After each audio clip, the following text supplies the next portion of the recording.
Hello everyone. Today, I'm bringing you another device, the Honghu Handheld. Take a look. The shell is made from CNC machined aluminum alloy, and the frame on top is made of nylon. You can see it's silver-white in color. The main body, plus this black laser engraved design. Is the theme laser engraved? It's themed after Monster Hunter, but on the back here. The image was engraved in reverse, so for now we'll just have to use it as is. As for the buttons, they're custom made, and it uses the joystick from the Switch Lite. The D-pad is from the PS Vita. The triggers are metal. Let's turn it on. The controller.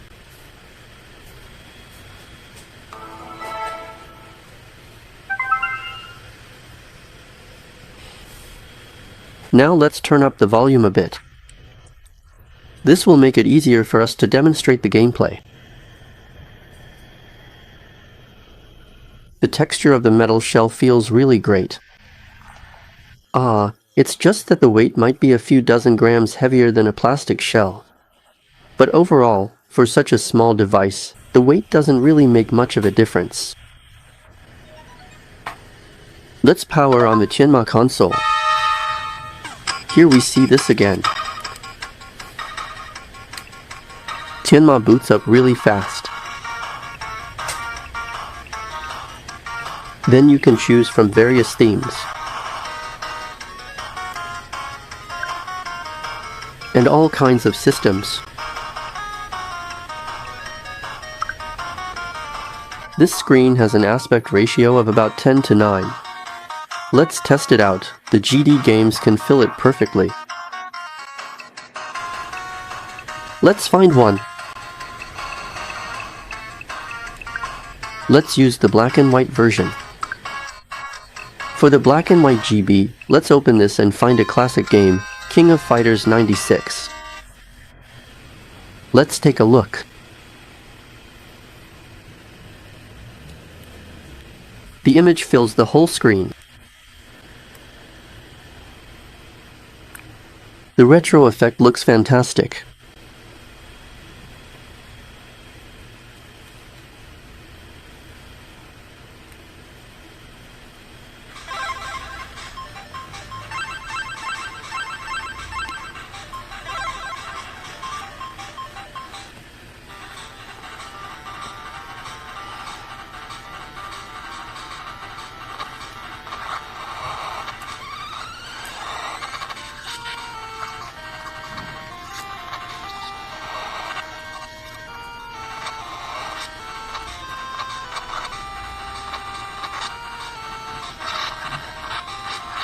As for the GB version of King of Fighters, I actually played it for a while back in high school. The controls felt especially great.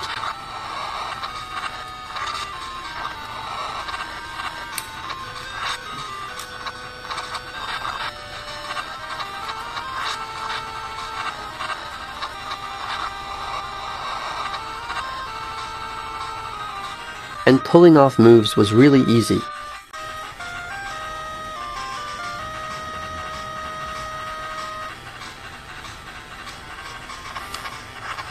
Even though the GB is just an 8-bit console, this King of Fighters game is actually really well done on it. It's way better than those fighting games on the FC, to be honest.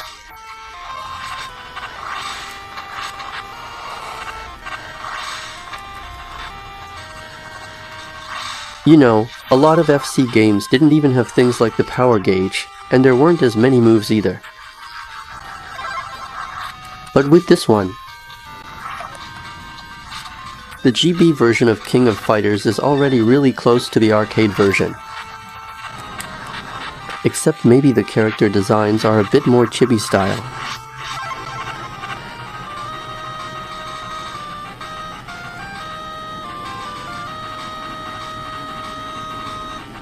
I got caught up talking.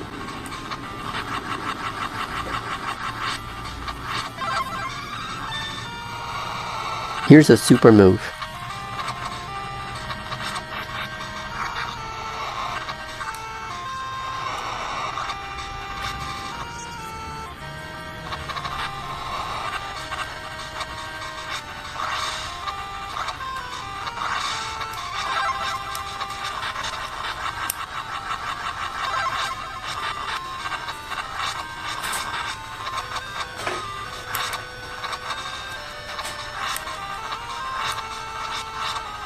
Alright, I'll stop the demonstration here. Thanks for watching, and goodbye. So let's see what package I got today. I've waited a while for this parcel, and now I finally have it. The seller used a lot of anti-slip mats and bubble wrap, layer after layer. Alright, and then there's this kind of foam again. Now the console is finally in my hands. Take a look, everyone. The screen protector is a bit poorly applied. There are still some bubbles left. Take a look at this device, everyone. Personally, I think it's really compact. As for the thickness, there should be a switch here, and this is the card slot. It seems like there's another switch here too, but I'm not sure what it's for. So there are 2 switches like this. The joystick supports pressing down, and the shoulder buttons on top have a pretty solid feel. The main buttons are a bit on the softer side, while the D-pad is quite firm, which makes it good for doing combos. The buttons themselves feel a bit soft. The joystick also supports being pressed down, so this is a DIY open source handheld console that I ordered earlier. Let's open it up and take a look.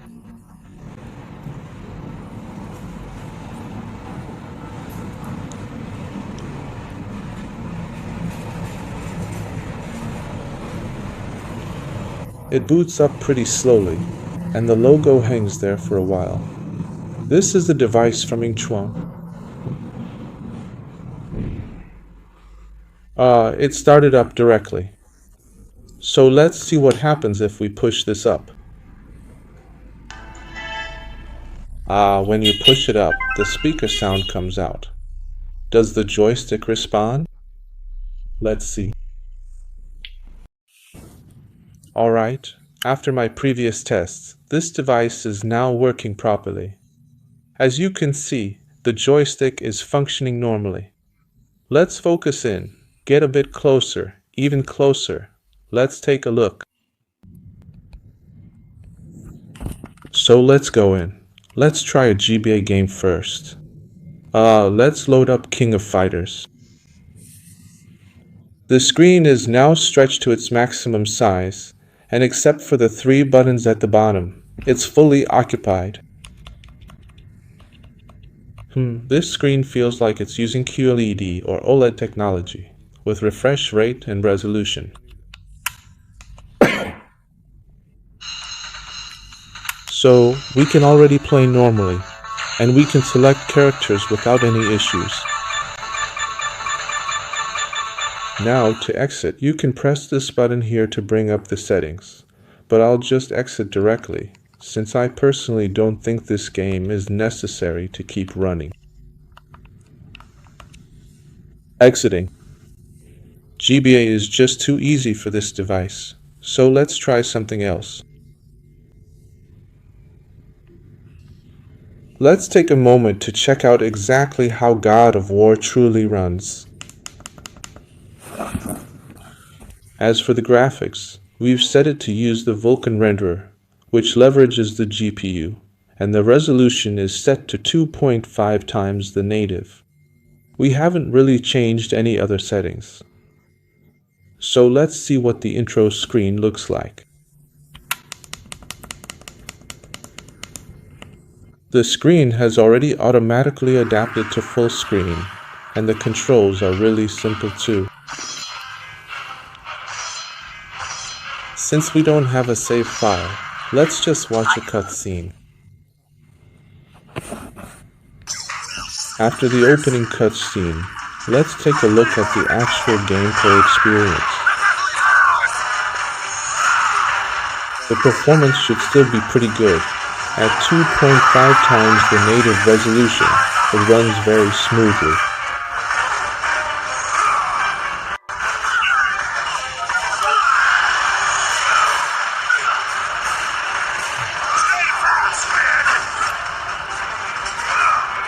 And when running demanding PlayStation 2 games, the cooling fan automatically kicks in, which is a really nice and very welcome feature to have.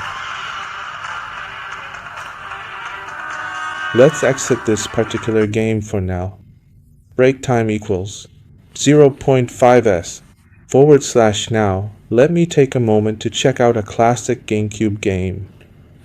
For the Nintendo GameCube game, I have meticulously and thoroughly set up the controller, ensuring all the necessary configurations and calibrations are perfectly in place. This comprehensive preparation means that we can now seamlessly and directly transition into the gameplay experience without any further delays or additional adjustments whatsoever.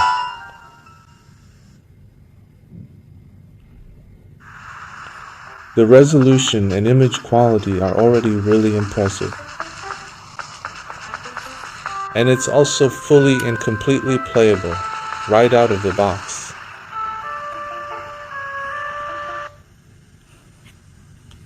So far, I've tested games from these 3 different platforms, and basically there haven't been any major issues. Also, when running PS2 or GameCube games, the fan automatically turns on, and the temperature doesn't get very high either.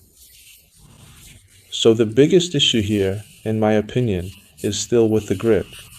These 2 parts are a bit too close together. If they could move the grip about half a centimeter further out on each side, the holding experience might be a lot better. Right now, you have to hold the whole controller like this, which is a bit uncomfortable and kind of digs into your hands. If they could move it outwards just a bit more, the effect would probably be even better. Other than that, there really aren't any flaws. The biggest issue, though, is probably still the OTG switch.